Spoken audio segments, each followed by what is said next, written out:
이영숙 박사의 좋은 성품. 좋은 성품으로 행복한 세상을 꿈꾸는 시간입니다. 좋은 성품으로 행복한 나의 인생, 나의 가정, 그리고 나의 교회, 그리고 내가 속한 공동체를 더 행복하게 만들기 위하여, 또 함께 살아내기 위하여 배우는 시간, 좋은 성품 시간입니다. 그동안 시니어 성품을 조금씩 방송에서 흘려보냈는데요.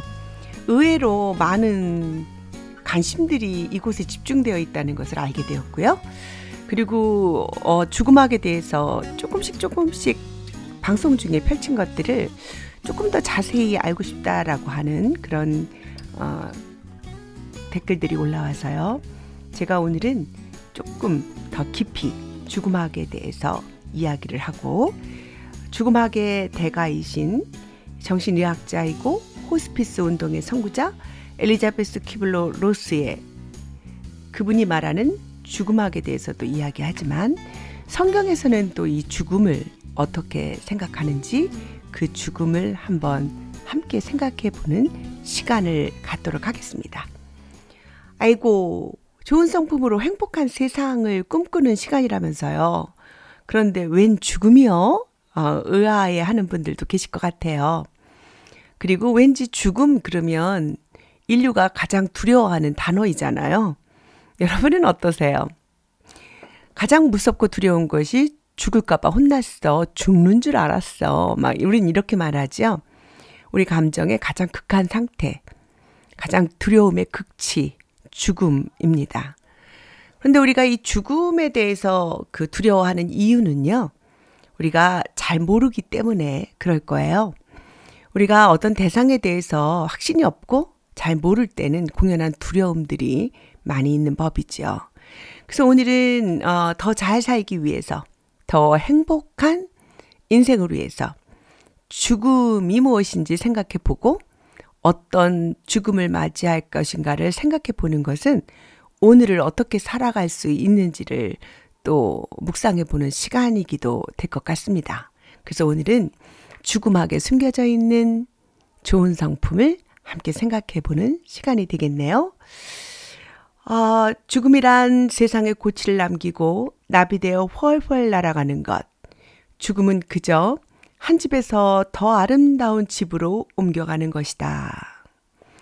고치, 즉 우리 몸이 회복 불능 상태가 되면 우리의 영혼은 나비가 되어 다시 태어난다 라고 죽음학의 대가, 인생 수업의 저자, 정신의학자이고 호스피스 운동의 선구자 엘리자베스 퀴블러 로스의 이야기입니다.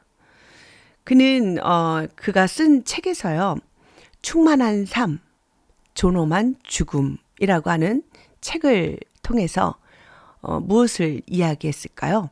네, 그는 그 4편의 강연집을 그 책 속에 실었는데요. 어떻게 죽을 것인가가 어떻게 살 것인가를 결정한다, 이렇게 말했어요. 그러니까 어떻게 죽을 것인가를 생각할 수 있는 사람은 어떻게 잘 살 것인가를 결정할 수 있다는 것이죠. 결국 그는 죽음은 끝이 아니라 육체라는 고치를 벗고 나비처럼 자유로운 영혼이 되는 과정이라고 그의 책에서는 이야기하는데요. 네, 맞는 말씀이죠. 네, 인간은 그렇게 지은 바 되어 있습니다. 그러나 히브리서가 말씀하시는 죽음에 대해서 우리는 또 한 번 생각해 보지 않을 수가 없어요. 성경에서는 이 죽음을 어떻게 말할까요? 저는 젊은 시절 이 말씀 읽고 소름이 쫙 끼쳤어요. 이렇게 강력한 메시지는 처음 본 것 같아요. 히브리서 9장 27절 말씀입니다. 한 번 죽는 것은 사람에게 정하신 것이요, 그 후에는 심판이 있으리니. 와, 맞죠? 이 말씀 너무 정확한 진리예요. 여태까지 그 고대의 유명한 사람, 진시황체처럼 영원히 살기 위해서 애썼던 사람도 결국 지금 현대라는 시간에는 없는 분이죠. 한 번 죽는 것은 인생에게는 정하신 것입니다. 그런데 성경은 그것으로 끝이 아니라고 이야기해요. 그 후에는 심판이 있다고 말씀하세요. 전 아마 고등학교 시절에 이 말씀을 외웠던 것 같아요. 그때 전율이 올랐고 17살 때로 기억나는데 이 죽음에 대한 이 강력한 두려움이 저를 하나님 아버지를 영접하게 되고 나를 위하여 죽으신 예수 그리스도를 내 인생의 구주와 주님으로 맞이하게 되었던 결정적인 동기가 되었던 것 같습니다. 바로 그 다음 절에 이렇게 말씀하시거든요. 이와 같이 그리스도도 많은 사람의 죄를 담당하시려고 단번에 들이신 바 되셨고 구원에 이르게 하기 위하여 죄와 상관없이 자기를 바라는 자마다 두 번째 나타나시리라. 저는 그 엘리자베스 큐블러 로스의 책도 참 우리에게 주는 영감이 있는 책이지만 저는 성경처럼 죽음에 대해서 우리에게 그렇게 많은 가르침을 주시는 책은 없다고 봐요. 죽음이란 무엇일까요? 네, 성경은 우리에게 이렇게 말씀하십니다. 반드시 모든 세상에 있는 사람들은 한 번 죽는다. 그런데 그 후에는 심판이 있다. 그런데 어떤 심판이냐면 그리스도를 믿는 사람과 믿지 않는 사람, 우리의 그 죄를 위하여 십자가에 달리신 죄에서 죽고 부활하신 예수 그리스도를 믿는 사람들에게는 우리 죽음과 같은 우리 육신의 고치를 벗고 나비처럼 훨훨 떠나가는 그런 죽음을 맞이할 때 반드시 나타나시리라. 네, 주님을 바라는 자, 죄와 상관없이 자기를 바라는 자마다 두 번째 나타나시리라 라고 말씀하신 그 말씀. 네, 저는 이 말씀 앞에서 제 죽음을 생각하게 되었고 그리고 제가 예수 그리스도를 영접했던 기억이 납니다. 네, 여러분은 어떤 죽음을 보셨나요? 그리고 어떤 죽음을 생각하고 계신가요? 저는 제 인생 속에서 5번의 죽음을 보았던 것 같아요. 첫 번째는 가장 먼저 보았던 죽음은 저의 시어머니셨어요. 제가 결혼한 지 한 2년도 채 안 되셔서 직장암 재발하셔서 돌아가셨죠. 그분의 그 죽어감을 계속 옆에서 지켜볼 수 있었어요. 점점 병이 깊어지면서 식사를 못 하셨어요. 저는 며느리로서 하루에 4번을 미음을 끓여댔던 생각이 나요. 그래서 아침, 점심, 저녁 그리고 새벽에 2시쯤인가 꼭 미음을 끓여서 새벽 한 번 드시는 이렇게 4번의 미음을 잡수셨어요. 거의 뭐 나중에는 곡기 끊으셨고요. 그런데 그분의 삶을 보면서 저는 그 믿는 자, 삶은 참 고난의 연속이었지만 죽어감의 그 과정에서는 그 죽음을 기다리시면서요. 늘 그 믿음의 가족들, 식구들이, 교회 가족들이 오셔서 매일매일 팀을 바꿔가면서 찬양하고 예배드리고 목사님들 말씀 들으면서 가셨죠. 그리고 그분은 당신이 이렇게 생각나는 죄 이런 것들을 다 고백하셨던 것 같아요. 심지어는 가슴 아프게 해드렸던 그 목사님 계시다고 그 목사님을 찾아달라고 해서 그 목사님을 급하게 찾아서 죽어가시는 저희 어머니와 그리고 그때 어렸던 목사님 두 분의 해후 두 분이 만나고 권사님이셨던 저희 어머니 용서를 빌었고 서로 용서하는 그런 과정을 제가 옆에서 지켜봤던 것 같아요. 그리고 그분은 찬송소리, 신도들의 찬송소리를 들으면서 평안하게 눈을 감으셨죠. 물론 그분의 인생은 참 힘드셨어요. 어려운 시대에 정말 전쟁과 가난 속에서 말할 수 없는 육체의 고통을 많이 겪으셨던 분인데요. 그분의 죽음은 존엄한 죽음이었던 것 같아요. 대장암이라고 하는 불치병, 그래서 다시 재발되는 그런 과정 속에서도 존엄한 죽음이라고, 좋은 죽음이라고 말할 수 있었던 것은 자신의 죽음을 준비할 수 있었던 거죠. 그러니까 갑자기 아무것도 준비하지 못하고 또 사랑을 남기지 못하고 가는 죽음처럼 그렇게 사실은 가슴 아픈 죽음이 없는 것 같아요. 어떻게 보면 그 불치병 그 암 환자가 오히려 갑작스럽게 돌아가시는 뇌출혈 환자보다 복을 받은 분들이라고 생각이 들 때가 있어요.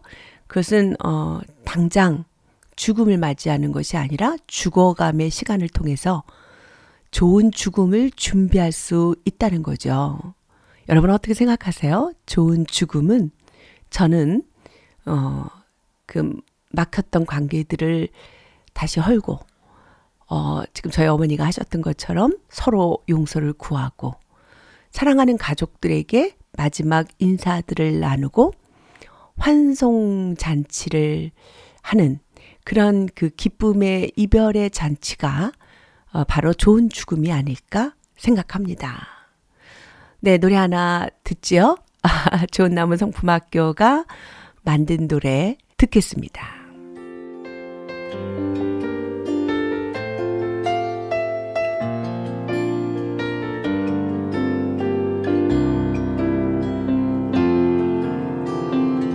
당신은 하나님의 성품을 닮은 주님의 보배롭고 귀한 자녀라.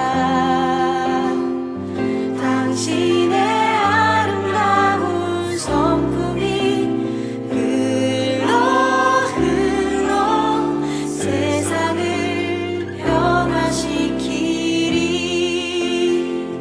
당신은 하나님의 성품을 닮은 주님의 보배롭고 귀한 자녀라. 당신의 아름다운 성품이 흘러 가정을 회복시키리.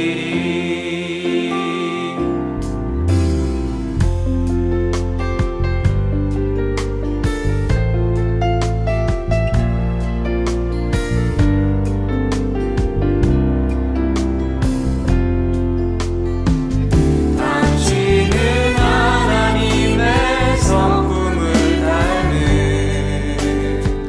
주님의 보배롭고 귀한 자녀라.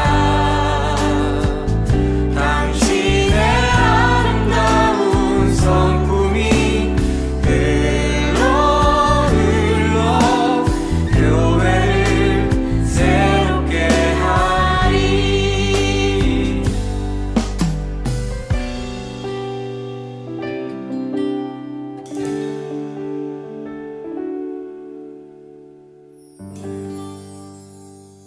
오늘은 이영숙 박사의 좋은 성품, 네, 이 시간을 통해서 행복을 만드는 좋은 성품으로 이 세상에서 어떻게 좋은 성품으로 잘 살아갈까를 그동안 생각해 왔는데요. 오늘은 죽음을 생각하면서 우리가 죽음 앞에서 더 존엄한 죽음이 되기 위해서 오늘 나는 어떻게 살아가야 할까, 이것을 생각해 보는 시간입니다. 그러고 보니까 죽음은 감사함의 시간인 것 같아요. 내 인생을 돌아볼 수 있고, 그리고 그동안 나에게 해주었던, 그리고 나에게 베풀어 주었던 많은 그 사랑의 대상들에게 감사를 전하는 축복의 대잔치. 감사란 다른 사람이 나에게 어떤 도움이 되었는지 인정하고 말과 행동으로 고마움을 표현하는 것.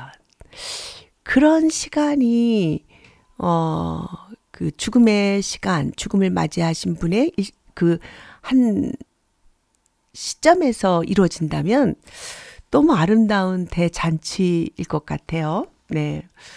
그러고 보니까 제가 처음 본 죽음은 저희 시어머니인 줄 알았는데 또 노래 들으면서 생각하니까 더 일찍이 제가 하나님을 찾을 수 있게끔 도와줬던 저희 친정 아버지의 죽음이 생각나네요.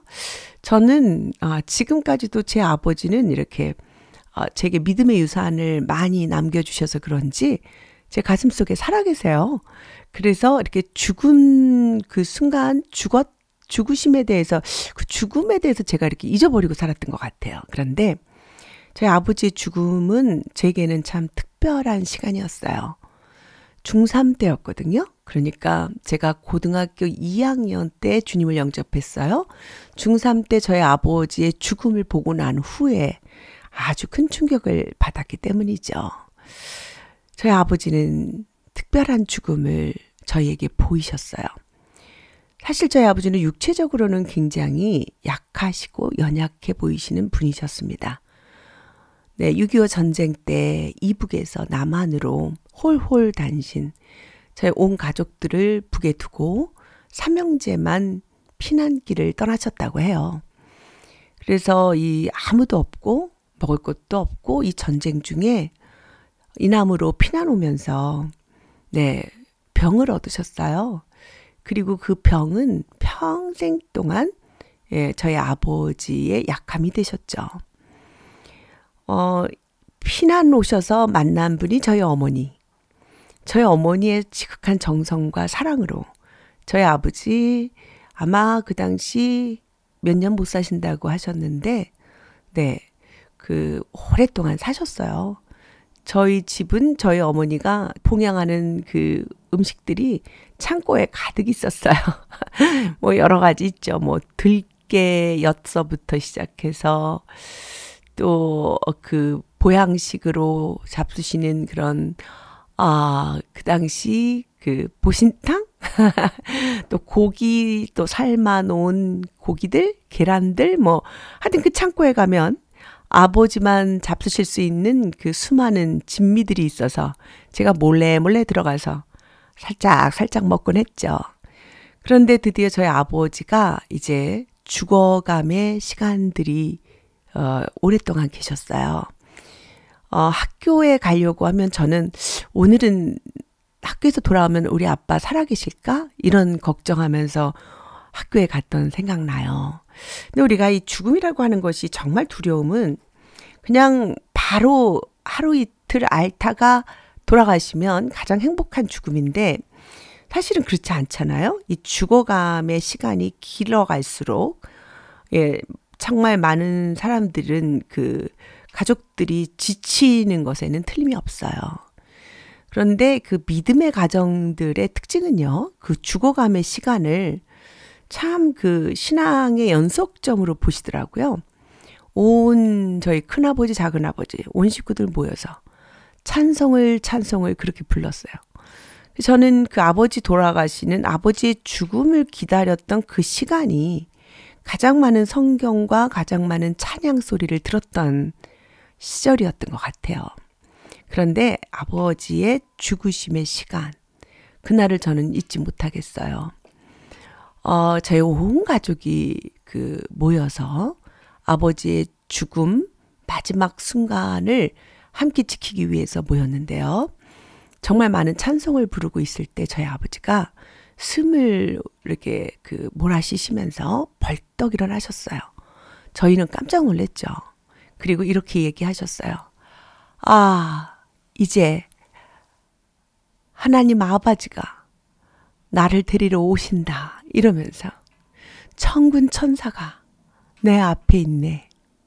제가 그 생각 왜 이제서 생각나는지 제가 지금 가슴이 뭉클해요. 그러면서 굉장히 기쁘게 아주 환한 얼굴로 그 무엇인가를 오고 계시는 그런 천군 천사의 마차들을 아주 감격스러운 그런 모습으로 기뻐하시면서 아버지 감사합니다 하면서 돌아가셨어요. 저는 그때 죽음이란 이런 것이구나. 그런 생각 처음으로 했던 것 같아요. 맞아요.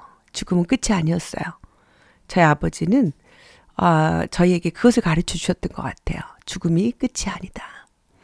평생 동안 정말 많이 눈물로 기도하셨던 아버지, 그리고 아무것도 하지 못하고 집안에서 하얀 저고리 바지 한복으로 입으시고 매일매일 자손을 위해서 기도하시고 북에 두고 온 그 북한에 있는 가족들을 위해서 기도하셨던 아버지.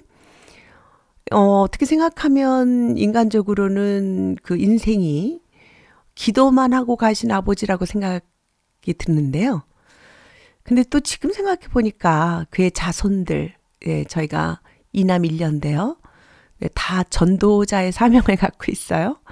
저희 오라버니, 그 훌륭한 목사님으로 총회장까지 지내시면서 개척하시면서 큰 교회를 일구시면서 많은 하나님의 말씀을 전하시는 훌륭한 목사님 되셨고요.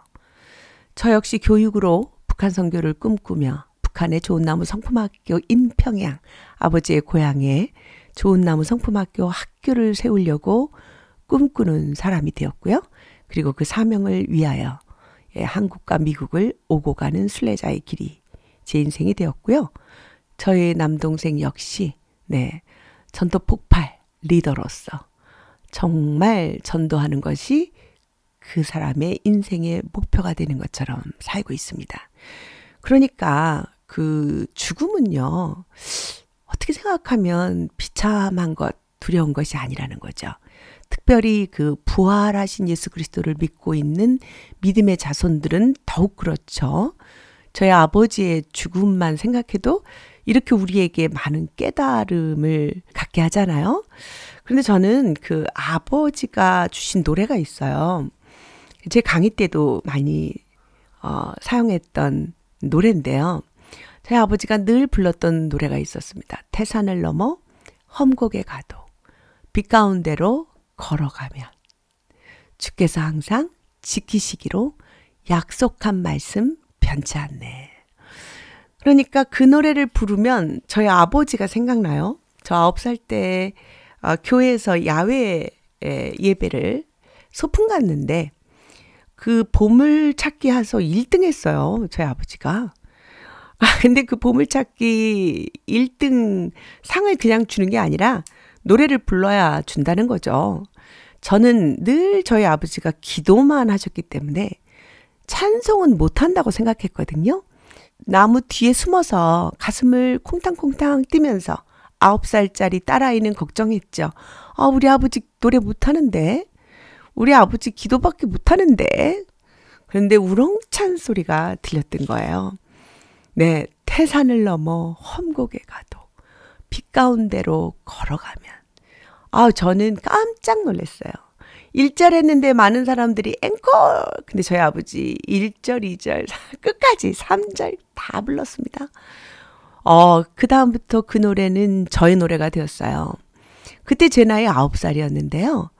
지금 제 나이가 돌아가신 아버지보다 더 제가 많네요.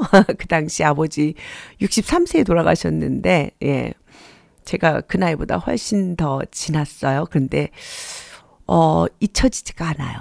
아버지의 죽음 생각하면 아버지의 삶이 생각납니다. 네, 태산을 넘어 험곡에 가도 빛 가운데로 걸어가면 된다라는 놀라운 메시지를 오늘날 저희 자손들에게 생생하게 주셨기 때문이죠. 죽음은 이런 것 같아요. 그래서 아버지의 죽음 이후에 저는 하나님을 다시 찾게 됐죠. 왜냐하면 아버지가 자손들에게 유언으로 이런 말씀 남기셨거든요. 너희들은 너희들의 하나님을 찾아라. 너희들은 너희들을 위한 너희의 하나님을 꼭 찾아라. 그게 처음에는 이상했어요. 그동안 아버지 따라 교회 가고 주일학교 유치부서부터 정말 오랜 긴 세월 교회에서의 살았던 생활이 저의 삶의 전부라고 생각이 들었는데요. 너만의 하나님, 나의 하나님을 찾으라고 하신 말씀이 큰 충격이었죠. 그러면 내가 믿었던 하나님은, 지금까지의 하나님은 하면서 제가 개인적으로 깊이 있게 나의 하나님을 찾기 시작했고, 네, 드디어 로마서를 읽다가 제 나이 17살 때 주님을 영접하게 되었던 것입니다. 그리고 영접한 후 예수 그리스도가 내 인생의 구주와 주님이 되신 후에 말이죠. 저는 제 인생을 주께 드렸고, 제가 주님께 무엇을 해야 할지를 100일 기도를 통해서 전공 과목을 선택하게 될 때요. 마땅히 행할 길을 아이에게 가르치라. 그리하면 늙어서도 그것을 떠나지 아니하리라. 잠언 말씀 붙잡고 교육학 전공하게 됐고요. 교육학 학위를 받고 교육으로 선교하는 좋은 나무 성품학교를 만들게 되었고요. 비영리 재단법인 구트리 파운데이션 통하여 북한 선교를 꿈꾸는 사람이 되었습니다. 여러분은 어떤 죽음을 준비하고 계신가요? 오늘 나의 삶이 그 죽음을 준비하는 거죠. 오늘은 아무래도 저희 아버지의 노래를 한 곡 듣고 시작해야 될 것 같습니다. 태산을 넘어 험곡에 가도 빛 가운데로 걸어가며, 네, 이 찬양 함께 듣도록 하겠습니다. 태산을 넘어 험곡에 가도 빛 가운데로 걸어가면 주께서 항상 지키시기로 약속한 말씀 변치 않네. 하늘의 영광을 하늘의 영광 하늘의 영광 나의 맘속에 차고도 넘쳐 할렐루야를 힘차게 불러 영원히 주를 찬양하리. 우리가 때때로 캄캄한 밤에 다닐지라도 캄캄한 밤에 다닐지라도 주께서 나의 길 되시고 나에게 밝은 빛이 되시니 길 잃어버릴 염려 없네. 아멘. 하늘의 영광 하늘의 영광 나의 맘속에 차고도 넘쳐 할렐루야를 힘차게 불러 영원히 주를 찬양하리. 하늘의 영광을 하늘의 영광 하늘의 영광 나의 맘속에 차고도 넘쳐 할렐루야를 힘차게 불러 영원히 주를 찬양하리. 네, 오늘 저는 어떤 죽음이 좋은 죽음일까? 어떤 죽음이 존귀한 죽음일까를 생각해 보는 시간입니다. 그러고 보니까 우리가 어떤 인생을 사느냐, 그것은 어떤 죽음을 맞이하느냐가 따라오는 것 같아요. 자, 오늘 죽음에 대해서 여러 가지 한번 생각해 봤던 귀중한 시간입니다. 좋은 성품의 주인 되시는 하나님 아버지의 자녀 되는 것보다 이 세상을 더 잘 살아가는 비결은 없지요. 오늘도 그분을 닮아가는 아름다운 인생들 되기를 소망합니다. 그러면 다음 시간에 또 뵙도록 하겠습니다. 좋은 성품 궁금하시고 좋은 성품으로 내 인생을 더 행복하게 가꾸기를 원하시는 분들은 좋은 나무 성품학교 홈페이지로 들어오시면 되겠습니다. 지금까지 진행의 이영숙이었습니다. 감사합니다.